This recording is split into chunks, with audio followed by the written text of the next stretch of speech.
ахли сунна вал жамаат деп дегендин мааниси эмне жана эмне үчүн ушул сөздү көп айтышат? Пайгамбар саллаллаху алейхи вассалам өзүнүн кабар берген хадисинде, бул хадис ошол имам Ахмадтын муснадында келген хадисте айтат. Чындыгында ушул үммөттө өзүнүн үммөтүн айтып атат. 73-кө бөлүнөт деген. Ошонун бирөө гана бейиште, калганы тозокто деген. Башка хадистерде, мисалы, еврейлер 71-ге, христиандар 72-ге бөлүнгөн деп айтып, анан ошол өзүнүн үммөт жөнүндө дагы пайгамбар саллаллаху алейхи вассалам ушуну эскертип кетет. Анан ошол хадисте алар кимдер дегенде, вахиял жамаа дейт. Ал жамаат деп айтат. Башка риваятта алар кимдер дегенде, алар мени жана менин сахабаларымдын жолун ээрчигендер деген.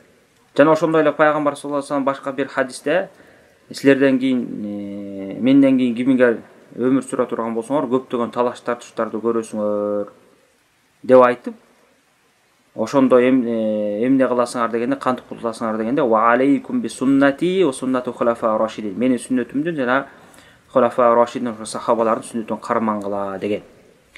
Мына ушул хадистерден жана ошого окшогон башка хадистерден алымдар түшүнүк алышып, демек пайгамбар саллаллаху алейхи вассаламдын үммөтү болсо дагы кийин ушундай бөлүнүп жарылуу түшүнбөсүктөр болот экенин бизге пайгамбар саллаллаху алейхи вассалам кабарлап кетти.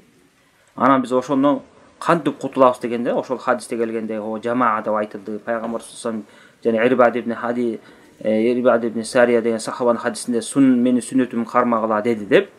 Анан ошол ким ушундай адашуудан кутулат дегенде, анан ахли сунна ошо аалымдары, ошо сахабалардан кийинки табиин, андан кийинки аалымдар айткан. Демек, ошол адашуудан кутула турган агым, ошол жолдо жүрө турган бир топ, булар кимдер дегенде, ошол жамааттан, мусулмандардын жамаатынан бөлүнбөй, сахабалардын, табииндердин акыйдасынан бөлүнбөй. Анткени жамаат деген эки түшүндүктүү берилет.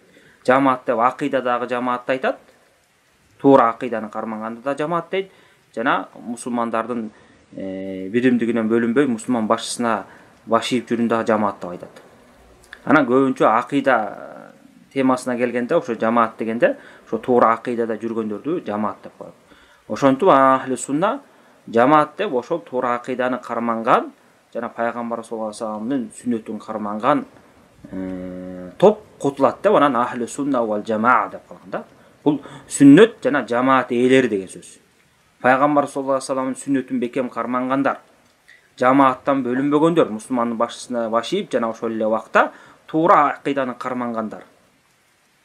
Кайсы туура акыйда? Ошол пайгамбар саллаллаху алейхи вассалам динди кандай түшүндүрүп, Куранды бизге кандай чечимелеп, Аллах Тааланын динин бизге кандай жеткирген болсо, ошол нерселерди бизге сахабалар кандай түшүндүрүп жеткирген болсо, аларды ээрчиген табииндер, аларды ээрчиген атба табииндер бизге пайгамбар саллаллаху алейхи вассалам жеткирген динин мына ушундай түшүнүшүңөр керек, ушундай карманасыңар деп бизге кандай жеткирген болсо, ошол жолдон чыкпай, өзүбүздүн оюбузга, пикирибизге салбастан, орто жолдогу бир адамды ээрчип кетпестен, ошолордун түшүнүгү менен динди кармаган болсо, Куран сүннөттү түшүнүп, мына ошону ахли сунна вал жамаа би фахми салафил умма дейт. Ошо салафы солихтердин түшүнүгү менен ахли сунна жамаанын жолунан чыкпагандар деген түшүнүк ошондон келип чыккан да. Демек, сунна деген пайгамбардын жолу деген сөз, жамаат деген ошо мусулмандардын жамааты, мусулмандардын туура акыйдасы. Ошону бекем карманып, туура жолдо жүргөндөр деген маани да. Мына ошол менен туура жолдогулар айырмаланат. Антпесе, мисалы, ислам дининде бир топ жана муржиизм, жосу муътазила, хаварич, равафид деген көптөгөн агымдар бар да, адашып кеткен. Баары таң эле динди карманабыз, мусулманчылыкта жүрөбүз дейт. Бирок ошого карабастан динге көп зыяндарды келтиришип, диндеги туура эмес нерселерди аткарышкан. Булардын эң негизги адашкан нерсеси, алар ошо динди түшүнүүдө,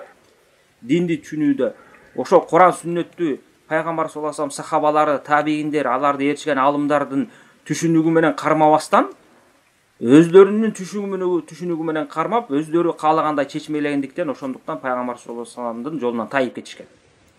Анан көптөгөн туура эмес түшүнүктөр кирип кеткен. Ошонун аркасынан адашууга дуушар болушкан.